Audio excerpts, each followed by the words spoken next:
This is for you, Kings fans, wherever you may be. All the frustration and disappointment of the past is gone. The 45-year drought is over.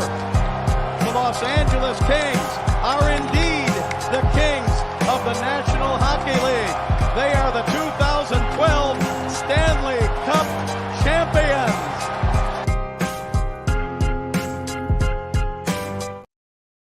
What's going on, guys? Welcome to another post-game live in the 2023-24 season here on Dime Dropper, live from Los Angeles. As always, before we get started, you already know the drill. Make sure you subscribe on YouTube and hit the notification bell so you know every single time I go live or post a video. And you can also listen to this on Apple Podcasts and Spotify, and also follow your boy on social media at Twitter and Instagram and even TikTok, even though I'm not on that app enough, at Dime Dropper Pod. Tonight, we got two things to talk about. First, and sorry this is coming really late. It's really busy tonight, but I'm still trying to get this live out for you Laker fans. So here it is. Lakers, Mavericks. That's the only game we're going to be talking about tonight. Sorry to the Clipper fans that I did not go live last night. Just messed up my priorities and scheduling and just could not get to watching the game on time. So apologies for that. But if you want my thoughts on the Clippers Thunder game from last night, you can find that on Locked On Clippers, where if you love me, you should be subscribed to that channel. Even if you're not a Clipper fan, you should do it just to support your boy. But I get it if you want to be a petty little bitch and not do it. All right, let's get into the game. After the game I'm going to be talking Pascal Siakam's trade. That was huge news today in the NBA world. We got to talk about it. So let's start out with the Lakers. I missed the first quarter, and you know what? Midway through the fourth quarter, this game was in the refrigerator, as the great Chick Hearn used to say. I saw what I needed to see. The second quarter, the third quarter, and I did see all the fourth, even though, as I said, not a lot of it was relevant. This was, in my opinion, the Lakers' best performance all around since the in-season tournament win against the Pacers.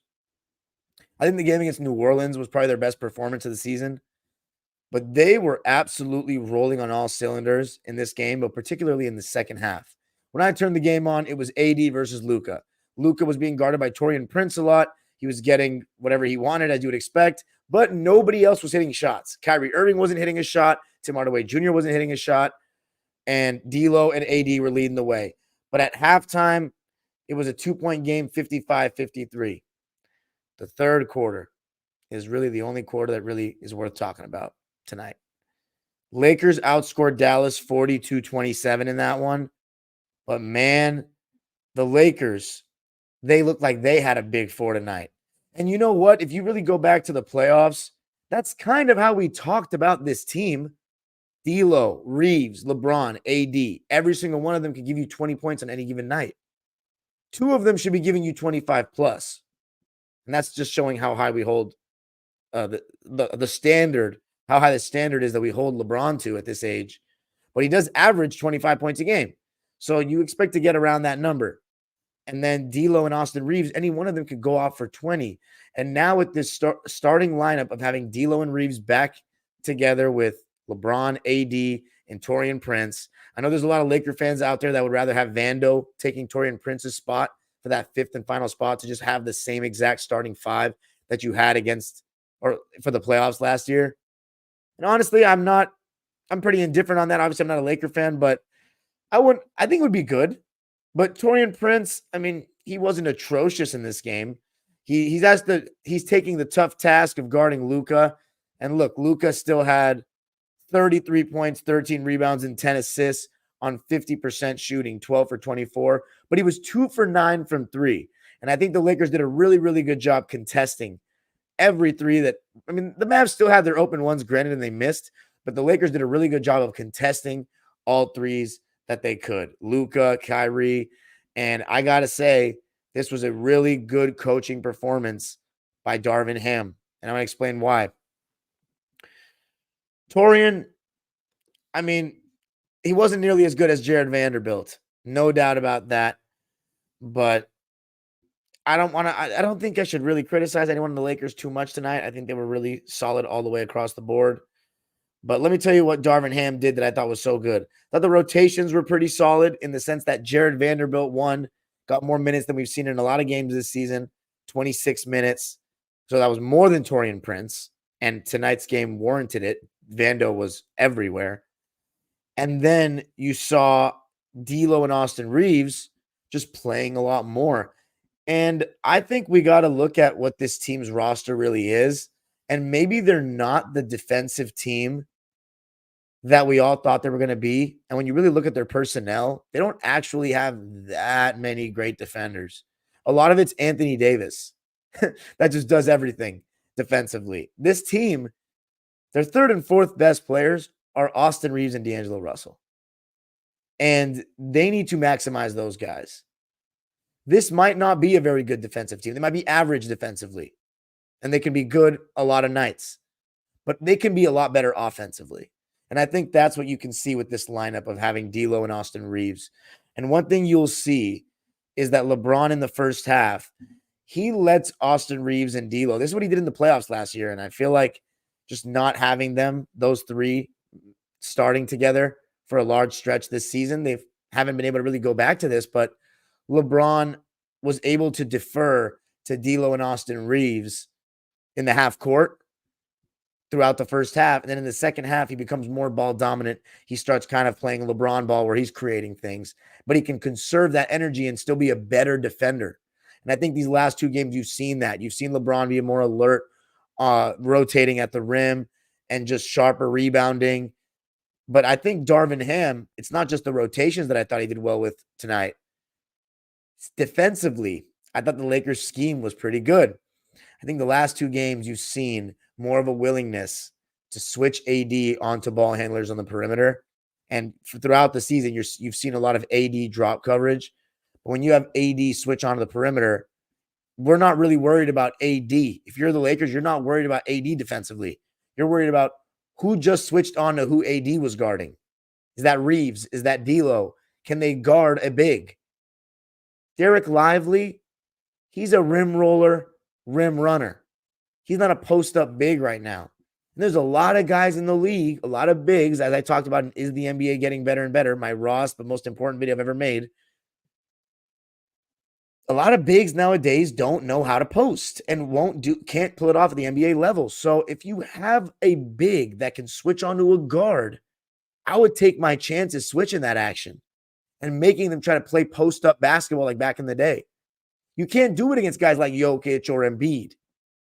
But against Derek Lively, Grant Williams at the 4, you can do it. And you saw it with the Thunder game. Chet Holmgren, he's still really skinny. Lakers were willing to switch AD on SGA. The late switch, sometimes they start in drop coverage, and then the point guard, SGA or Luka, they pulled it back out. AD's on him, locking up, contesting. He is everywhere. He is the best defender in the league. And right now, like, the Lakers need to play better, get a better record, so everybody can see that this season, it seems like AD has really taken things personally. He is really, him and Paul George both. For people that, come at them a lot for being kind of the beta, I don't like using that word, but they are at times. This season, they've both. I don't think Paul George has been the best player on his team, but Anthony Davis, he truly has. They've been getting closer to finding the best versions of themselves. Anthony Davis has been spectacular, both ends of the floor, and he's playing with an offensive aggression that we haven't seen since 2020. We saw it in the playoffs last year. No, I can't say that because the conference finals. But when you're forcing teams to double team you, that's when you've really won as a one-on-one player. And AD, I think one of the first things that can help or has helped is that his jumper is kind of coming back. It's been really off. 2022 season, last season, outside the paint, he hasn't been that effective. But now it's starting to hit. He's starting to hit. He's starting to become more of a threat on that pick and pop, making guys step up on him. And I just like the way he's trying to get into the paint as much as he can. He's doing those spin moves that he loves to do. But he's really, and tonight was a prime example, going right at dude's chest, absorbing the contact, not playing soft at all, following up everything, being relentless in the paint, giving second, third efforts. This is what you want to see from your best player. And he is the best player. He's not the leader of this team, but to me, he is. He needs to consistently do this and prove everyone that's agreeing with me on that take right. The 39-year-old should not be your best player if you want to win a championship. I don't care who he is. AD, this is really, really great what he's doing. LeBron James, though, In the second half, I think he really turned up the gas. He was impressive with his three-point shooting, with his shot making overall one-on-one, with his passing. And I thought something that was very impressive in this game. Man, I keep forgetting this main point I was trying to make about Darvin Ham. He was not, we talked about it in the Suns game. Lakers were just conceding Austin Reeves and D'Lo onto really good offensive players and not adjusting, not throwing a hard double or anything. In this game, Darvin Ham was a lot more selective about who he switched on a Kyrie and Luka. And repeatedly, when you saw the Mavs be like, okay, I don't want to put AD in the action, so let's put one of their weaker guards in the action, Austin Reeves, D'Lo. They tried to put them in the action when Luka as the ball handler, and they were hedging and recovering. And the Mavs did get a lot of open threes, but they weren't hitting. And that was the main key as well. Laker defense was great. The Dallas Mavericks have two elite offensive players in Luka and Kyrie. Sometimes shots just are not going to fall. Tim Hardaway is a very hot and cold kind of player. So they weren't hitting shots. Do you have to give credit to the Lakers defense? Absolutely. But two things can be true in a game of this level of basketball players. And I think also on the other side, the Lakers were unconscious from three in the second half. And it started with creating stops defensively and then playing a faster pace. When you look at the Lakers personnel, they don't really have players that want to play a fast pace, open floor, get it and go kind of game. But it doesn't hurt to do it more than they're doing because they clearly have some skills there. Like D'Lo's pull-up shooting in transition is lethal, especially when he starts hitting. LeBron is a good pull-up shooter from three as well, especially with the momentum going. He hits those big Lethucky threes and all those. And then you have Reeves who can get downhill. AD, if he can get out on the open floor and rim run, especially when he's switched. I think that's another pro of switching AD onto the perimeter. If he's contesting a three, he can get out and run. And if LeBron gets that rebound, he can throw an outlet because he's a very good outlet passer. LeBron's just a great passer in general, all different kinds of passes. His passing versatility is very strong, up there with anyone that's ever played, in my opinion. That nice magic-like pass. Let me just say this too, Glenn Rivers. I hate his voice still, but he does have great knowledge of basketball now and back in the day. He'd be a great guest on a podcast, I'm not going to lie. He has a lot of knowledge. Like he has a great he's been around the game for so long. So I'll give him that. He's still the most overrated coach that's ever touched a basketball floor in the NBA level. And I don't like his voice. I miss Jeff Van Gundy, Mark Jackson with Mike Breen. Say what you want about them. The chemistry was unmatched. Also, what's with the 5:30 start? What's with this ABC Wednesday thing? When did that start? It's ESPN Wednesday. That's always been a thing. But ABC getting this special game, putting it at 5:30 local time. Do people understand how bad traffic is in Los Angeles on 5:30 on a Wednesday? What the fuck are you doing? These people, I don't give a fuck about the East Coast people watching on their TVs. How much are they paying and being, inconvenienced to go to this game? These people are paying their good money to go to this expensive ass event at the Laker game. We charge up the ass for tickets and sit in traffic. And you're putting the game at 5:30 to pander to East Coast pansies who can't stay up a couple hours later. Give me a break, dude. Stop. Adam Silver, hit the can, brother. I can't stand that garbage. You got to pay. The local, I know, money runs the world. There's more people watching on TV, but come on, man. What about the local fans that are paying their good money to watch the game? Sally on the couch watching the Lakers in Baltimore. I mean, come on, dude. She came home from work and is watching the game. She might have had a hard day at work. What about the people that had a hard day at work and are going to this game and paying $200? Anyway, third quarter, Lakers creating stops, but also the Mavs just bricking. I want to give Austin Reeves a lot of credit. He was guarding Kyrie Irving a lot, and he was holding his own. I was so impressed. He was moving his feet. I thought Kyrie bailed him out a lot, though, with a bunch of long contested jump shots. Very disappointing from Kyrie Irving. But Reeves did a good job. I thought the hedging and recovering was strong. I thought LeBron's help defense was good. But Anthony Davis, he just throws everything out of whack. He defensively, he just is he's a cheat code on defense. He has like a Bill Russell-like impact, dare I say. I've said that in the playoffs. You're damn near affecting every single play down the floor defensively. It's amazing.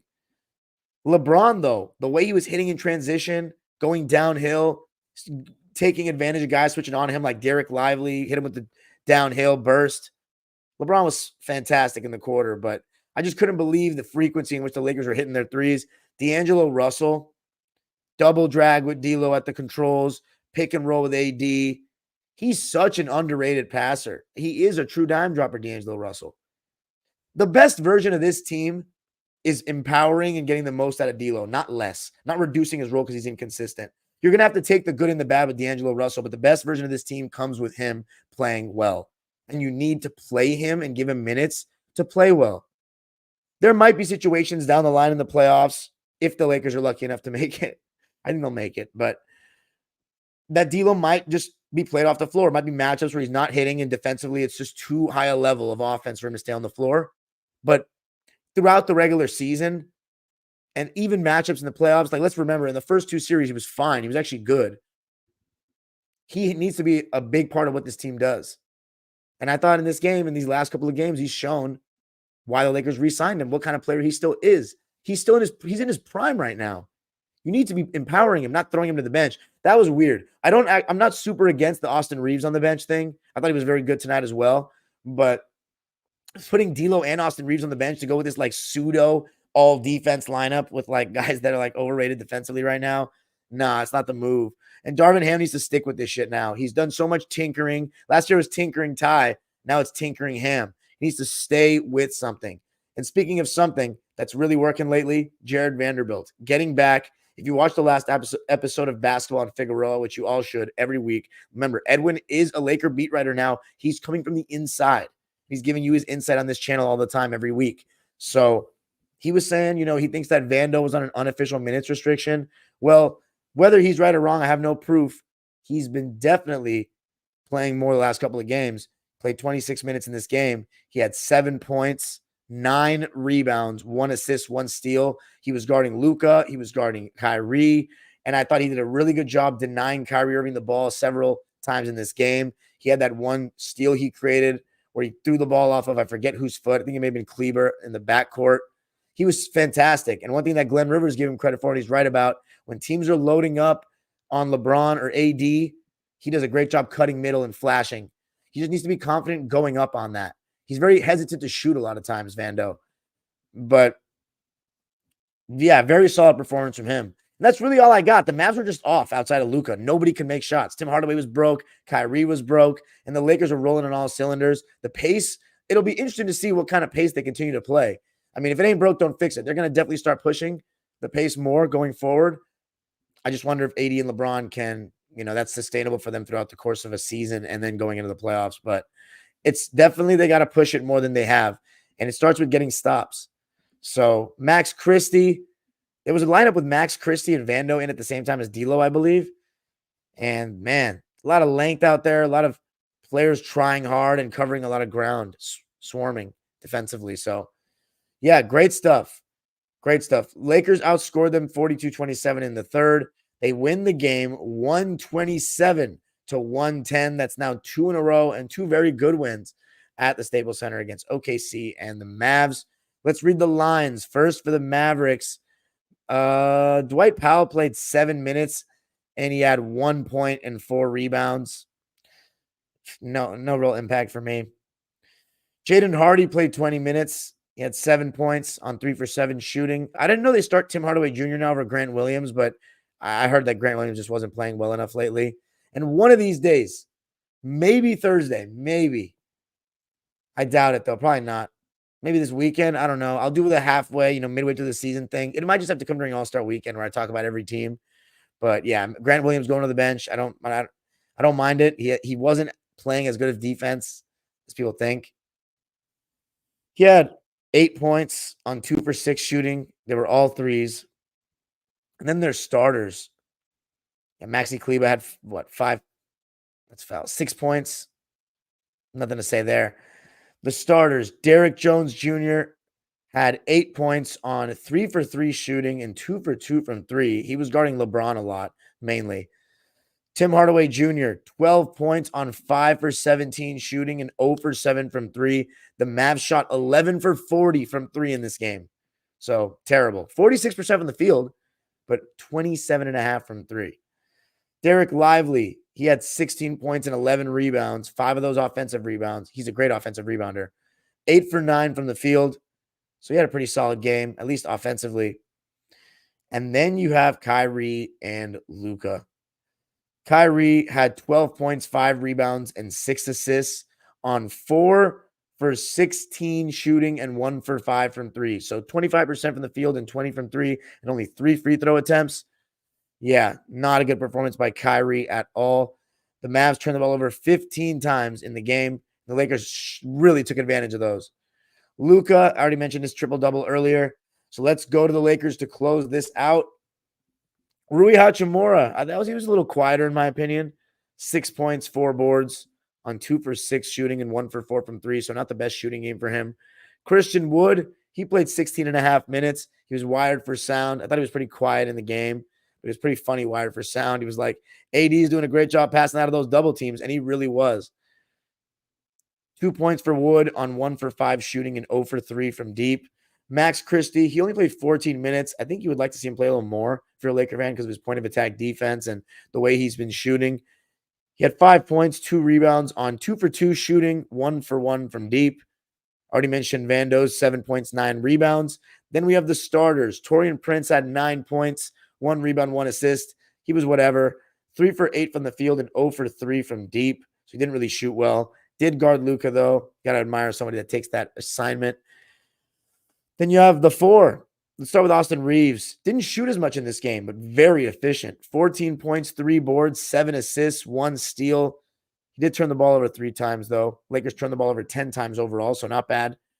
6 for 8 from the field, 2 for 2 from 3, and a very rare game where Austin did not have a free throw. Wild. But 75% from the field and 100% from 3. You'll take that all day. Austin Reeves, very solid season he's having.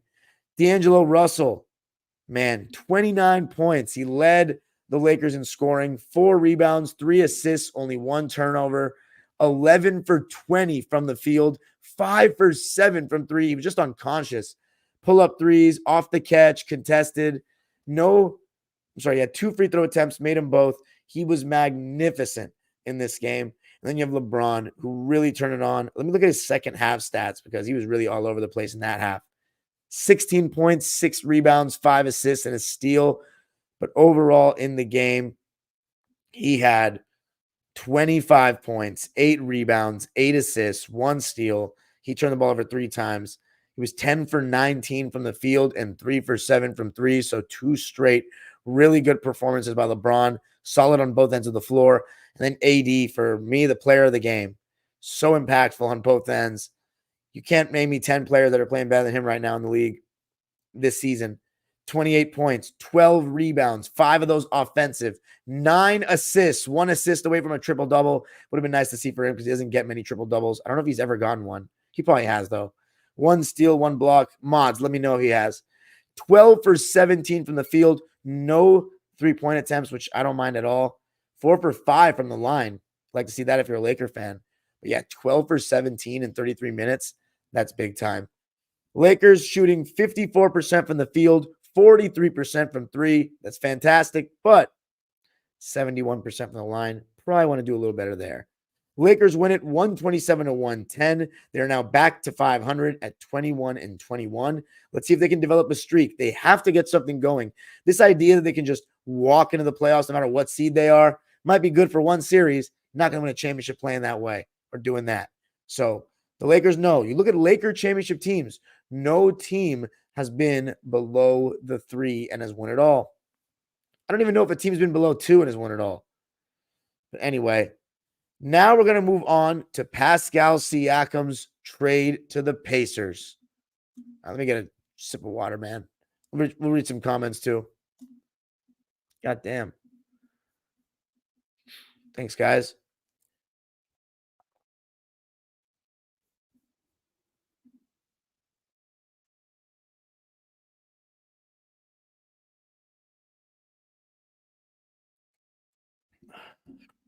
All right. Let's see what you got. Super chats are turned on, by the way. If you want to jump $1 or a dime, any donation helps for your boy. Let's write down who's here. What's up, Showtime Nick? Joining us from Japan. Says hopefully that win against OKC really is the beginning of a hot streak for the Lakers to make what I said in my Lakers video age terribly. Yes, go subscribe to Showtime Nick's channel, guys. Jackson Matisic. What's your handle again, Matisic? Are you Dutch, dude? Sounds like a Dutch last name. Says, I thought the game plan was good tonight. Force Dallas into some tough deep threes and run them off the three. First time I can say that I'm proud of the team in a while. Hopefully we keep it going. Rami Faradi. What's up, man? The legend. Rami. Says, we here, Darian. Thanks, bro. What's up, Daniel Barry? DB. Says, hey, I'm really glad both Rui and Vando played more than Prince. I have to disagree. Torian was really bad in this game. I remember I didn't watch the first quarter, so maybe he was. I didn't think he was. It's not enough for me to really complain about or you to complain about too much when you win the game, though. Ah, shit. What's up, Kyle's Takes? Asking Torian to guard Luka is throwing him into the Lions den. He did his best and still got cooked. Guys are shooting 40% when. Don't give me that bullshit statistic, bro. He doesn't guard anybody good. 80s pass. Oh, what's up, Sam Breuer? Hope that's how you say it. It says 80s pass in this game was off the charts. He easily could have had 15 assists. What's up, Kyle's Takes? Says 2020 AD. My mods, Kyle's Takes. AD is clearly the best player on the Lakers. It's evident when he sits versus when LeBron sits.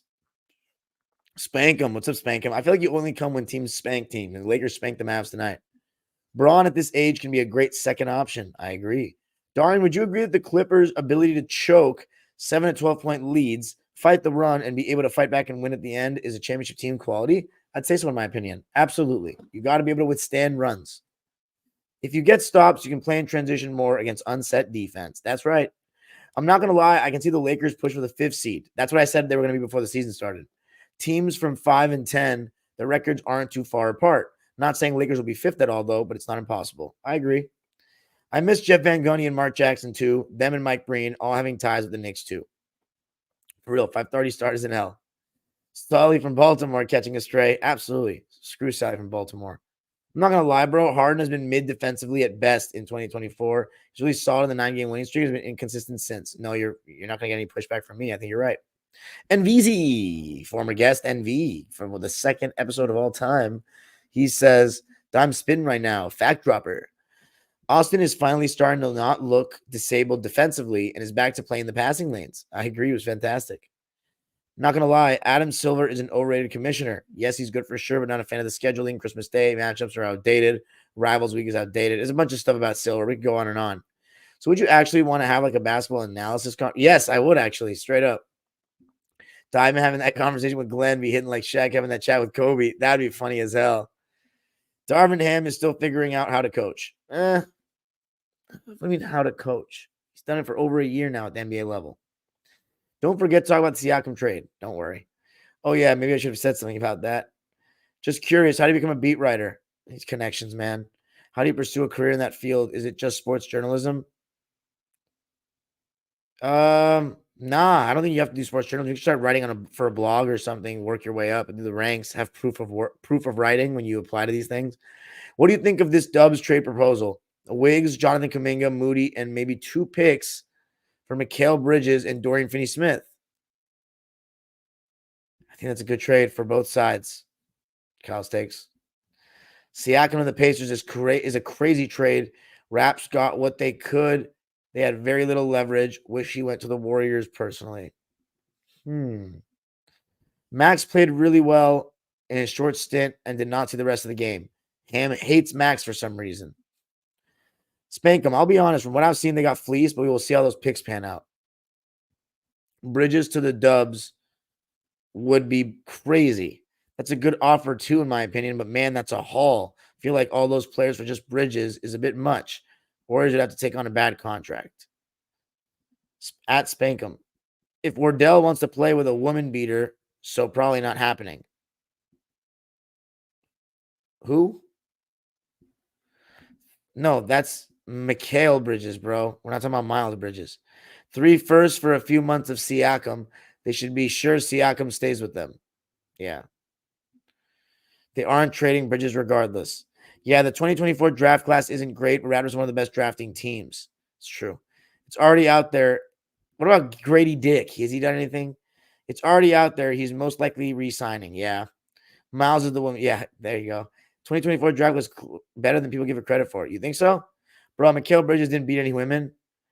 He didn't specify. LOL. Yeah, but he's coming from the Nets, dude. because Dorian Finney-Smith's on the team. Yeah, I agree. Coming off a class with Wemby, I understand nobody will care for the next few classes, but the 2024 class surely will have some good players. I didn't know y'all were talking about Mikal. Bro, I did.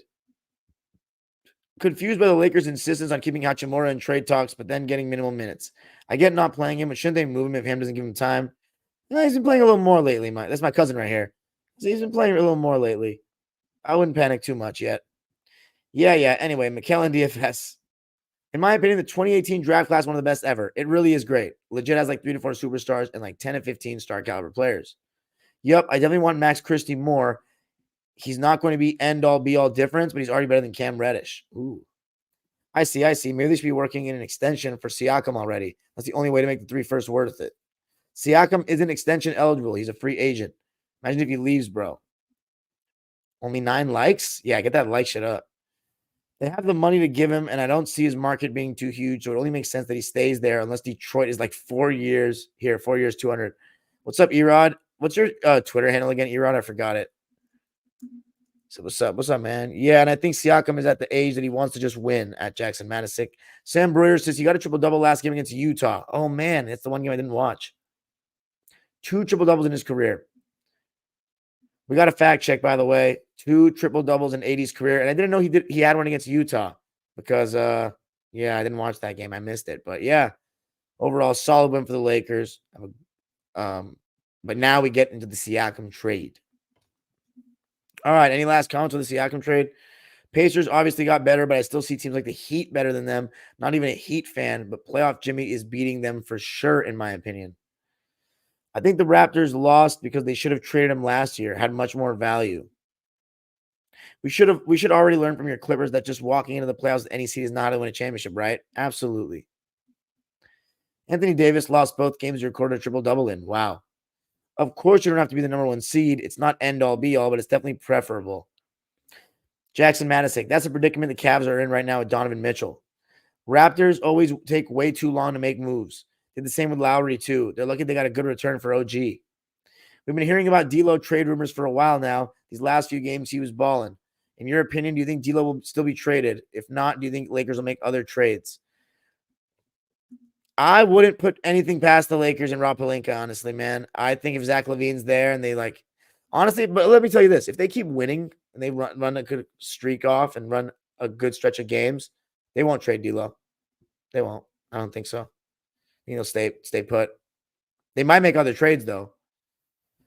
The Raptors should have traded Siakam after they lost the 76ers. I don't know about that.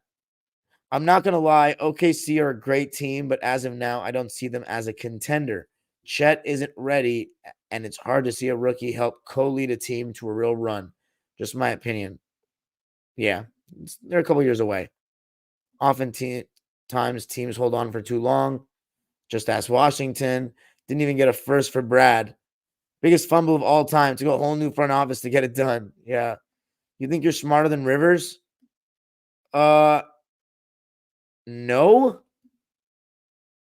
I don't think I'm smarter than Glenn. What does smarter mean? Book smart? Like, am I smarter about basketball? Do I know more about basketball than him? Absolutely not.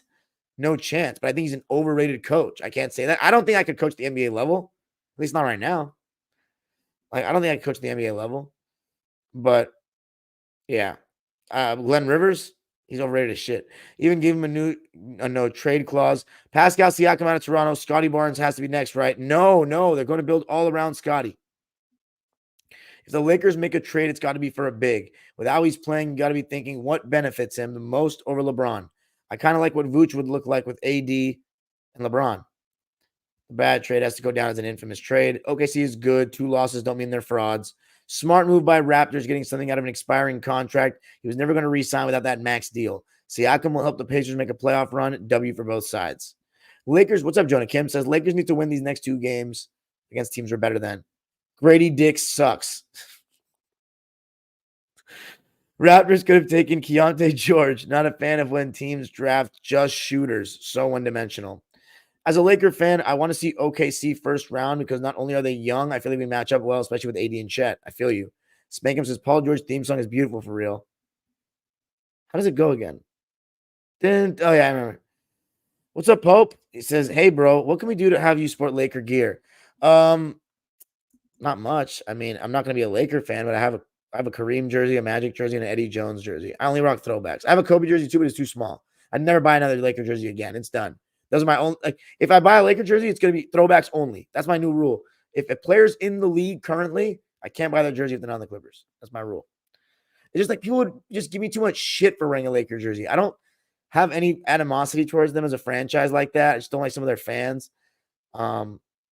Like, I hate their team right now. I'm never rooting for them, but there's no rivalry to me until we meet in the playoffs. Like, but I just get shamed. Me wearing purple and gold, they make fun of me. But the jerseys are so hard, bro. Let me show you them one time. Pope.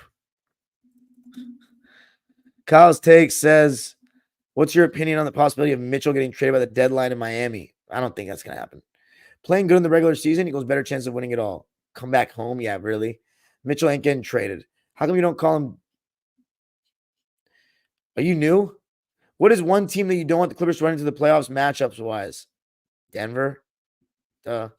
Personally, I'm not high on Levine. He's not all that, and I'd rather trade for Tyus Jones and Gary Trent Jr. They're on different teams, though. It's smarter financially, but thing is, LeBron is 39. He probably needs Levine at this point. He doesn't deserve it. Who? Siakam? Oh, to be called that. Dime, shoot. When we fire Ham, we'll have you on speed dial. In his infamous rant video. There you go. Anyone talking about Don leaving Cavs is smoking that Stephen A. pack. Cavs are legit and will make noise. Gotcha, LOL. Because he can't do, he can't stop his players from choking all the time. What's up, Sammy? Says thoughts on Intuit Dome for Clippers and LA as a whole. Man, it's going to be crazy, dude. It's going to be crazy. LA as a whole, I don't know. I don't know what Inglewood's going to look like, what kind of scene it's going to be on game nights. Depending on, I mean, there's not going to be many nights where a football game and a basketball game will be going at the same time. If I were the city of Inglewood, I would and I'm the Rams and the Chargers, I'd meet with the Clippers and figure out you don't have the same event or a game on the same going on at the same time for the Rams or Chargers and the Clippers.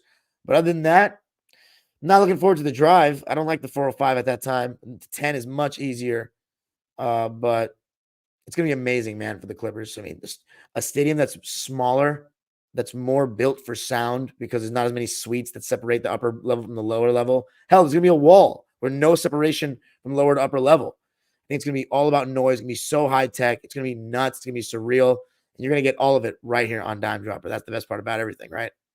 That's going to be a crazy experience to have that, me covering that for the channel.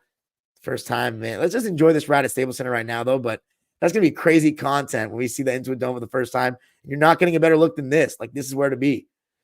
But what would you talk about with Glenn? Oh, my God, his career. Dude, look at what he's done. Darn, if the Clippers win it all, you have to do something. Say you grow out your beard for Harden, but in my opinion, it'll take too long. Do something else. What is that supposed to mean? Showtime Laker jerseys are undefeated. They really are. Thoughts on my throwback jerseys? I got a thrift shop near my house. T-Mac Magic, Jordan Wizards, and Iverson, early 2000s Eastern Conference All-Stars. I think that's great. All my Laker jerseys are not throwbacks, although Kobe and Gasol weren't throwbacks at the time I got them, if that counts. I don't know why I'm hearing rumors that Zach LaVine should come to the Lakers. They don't need him. I actually think D'Lo will be traded regardless of how he plays. More of a cap space thing, and the Lakers need more two-way guys. Plus, the contract is very tradable. Thoughts on fans receiving discounts at Intuit for cheering loud? I don't wonder how they're going to – they say they're going to have a decibel tracker. I don't know how they're going to enforce that, implement that. I think Bomber might be writing too many checks that even he can't cash. Imagine losing your voice cheering just to get a 5% discount on a Moussa Diabate bobblehead. I'll take it if they have Moussa Diabate bobbleheads. PJ Tucker. The top section, Donald Trump will be proud of that wall. When I build a wall, yeah. The top section of that Intuit is not it. Bro, you're saying it's too high? You're tripping if you're saying it's too high. It is not too high at all. It's much lower than Staples Center. Don't let a picture fool you. Everything looks high from a picture from that high. Darn, will you be attending the Intuit Dome for vlogs? No shit. I don't know about season tickets, guys. Don't expect that. I meant to say my Laker jerseys are all throwbacks. My bad. Magic, Jerry West, and Shaq. That's so dope. Then I got Kobe and Gasol while they were in their primes. Not saying I want them to, but the Lakers cap space is going to be tight this summer. Uzair Khan, what's up, man? Says no vlogger post-game live yesterday. Just my luck, man. All right, guys, let's get into the Siakam trade from my perspective. All right. Ready? 1, 2, 3. So today it was announced, big news, that Pascal Siakam was traded to the Indiana Pacers for Jordan Nwora, Bruce Brown, who just got to Indiana this past summer, and 3 first-round picks. So that means that the Toronto Raptors have 3 first-round picks in this draft. Their own, Indiana. So their own should probably be with I want to say 13 or 14, maybe 12. And then Indiana's pick will probably be 17, 18. And then they have the worst pick out of us as in the Clippers. I think it was, I don't even remember the teams, honestly. If one of my mods can get that up, that would be very appreciated. But so that pick will probably be 25 to 30. But anyway, let's talk about the trades from first the Pacers side. So giving up 3 first-round picks for Pascal, who's on an expiring contract, big risk. It could potentially be a rental. Not that many players stay in Indiana, but you have to think with giving up 3 first-round picks. You needed to get Tyrese a star. You needed to get him a co-star to get a chance of winning a series this year. Now you have a real chance of winning a series, and Siakam is the clear number 2 option, maybe number 1 option scoring-wise, but I doubt it. However, he's going to be getting a lot of shots this season with Darko Rajakovic. He's been taken out of that number 1 option role. They've completely gone to Scotty Barnes, and they've made him like an off-ball player. It's been very weird, and they've totally taken the power away from him. But now you would think that the Pacers had a conversation with Pascal that they were going to trust him to re-sign.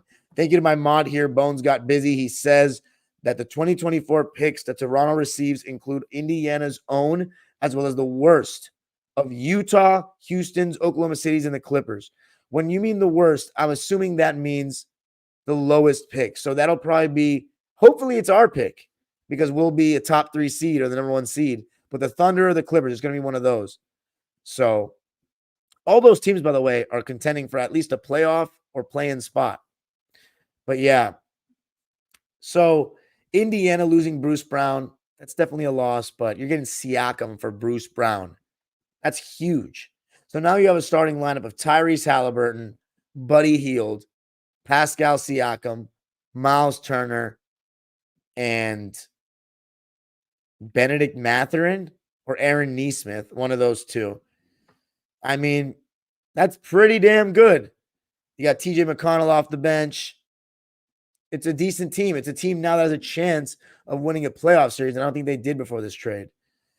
I think Pascal's going to re-sign. I think that even though it's Indiana, he's going to get a lot of money because now they have his bird rights. So they're going to pay him a lot. Is he going to get a max contract? I mean, he's in the middle of his prime.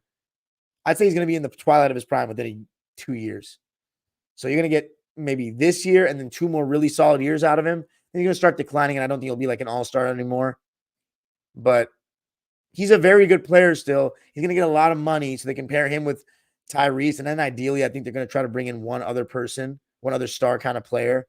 Because, I don't know, Tyrese, he's not in his prime yet at all. At all. But the way things go nowadays, you know, you want to try to get him as much help as you can in a small market like that. But, yeah, I think the Pacers are now a real threat to win a series. I wonder if they're better than the Magic now. It'll be interesting to see. I'll probably watch their first game with Siakam and then talk about it on the next live. But let's talk about Toronto's side of things. So if I'm the Pacers, you know what? Yeah, you gave up some first-round picks, but honestly, fuck it. It's worth it. I think it'll be fine. And I think this will help their defense too. But they are losing Bruce Brown. So I don't think they'll be a good defensive team by any means now, but it may help. And yeah, they still have Obi Toppin. Oh, they could start Obi. They could go really big and start Obi, Miles, Pascal, Buddy, Tyrese. They have Andrew Nembhard coming off the bench from Gonzaga. Yeah. As far as the Raptors, I think you got a solid haul. Bruce Brown will be a serviceable role player. I feel very bad for Bruce Brown that he had to move so quickly. Just got to Indiana. He's still going to have that same contract. I think he'll help Toronto for sure. I wonder if he'll start. Right now they have, by the way, RJ Barrett's been playing so well. And quickly too. Quickly, RJ. That trade's looking great on both sides. Quickly, RJ, Scotty B, and then they start Jakob. They could start Bruce Brown now. Yeah, they started Siakam before. They should start Bruce Brown now. But we'll see what they do. And yeah. Anyway, as far as Toronto getting 3 first-round picks, that's pretty good. You'll take that all day long. So this year they're going to have 3 first-rounders, but as I said, they're not going to be within the top 10, I don't think. But hey, maybe they can package that and bring in someone. It's always good to have picks. So I think this trade is going to be a win-win for both sides. I think as far as Pascal Siakam, it's interesting because it was weird. The ascendance of Scotty Barnes kind of pushed him out, and they were really prioritizing that. And it was weird that they just felt like they couldn't, play them together. But yeah. I wonder if Bruce Brown will be rerouted. I see one of the comments about that. I wonder if Bruce Brown will be rerouted to another team at the deadline because he wants to play on a team that has a chance to win. I mean, he's a great role player, but a player like that should be on championship level teams, not teams that are fighting to make the plan. But it'll be interesting to watch. You know what? I'm not going to watch Toronto's first game with Bruce Brown like it's an event, but Siakam in Indiana, that'll be something to watch. So I'll have my eye on the Pacers for sure going forward. I think the Raptors made out pretty well with this, though, to get 3 first-rounders. Obviously, 2 of them this year. But, yeah. Trying to think if I had anything else. But, yeah, I was going to say, the ascendance of Scotty Barnes really pushed Siakam out. And it was interesting. They just know that their timeline to win a championship isn't right now. And Siakam's in his prime. So he's only, I guess they felt like he was stunting the development more than he was helping. So you got your picks. Now you have Scotty Barnes, no leash, no nothing. Just going. It's not like he had a leash before, but now it's not even a conversation about it. And I'll tell you what, Pascal Siakam, so for me, a top 5 Raptor ever. I mean, second best player in the finals, top 3 player, 2A, 2B with Lowry on that championship team. He was the best player on a playoff team for the Raptors in 2022. Almost made the playoffs in 2023 with him as the best player for sure. Just several all-star years, all-star caliber years. Last year, 2022. 2021 was a weird one. He wasn't that great that year, but 2020, he was awesome. They were the 2nd seed, one of the best Raptors of all time, and he should absolutely get his number 43 retired. They weren't going to pay him, so he's got his move. Indiana with Pascal and Tyrese going forward. Let's see how it shakes out. But that's it for me in this episode, guys. Let me know what you thought of it. Now to the live subscribers waiting patiently in the chat. Super chats are turned on if you want to drop $1 or a dime. Peace. All right.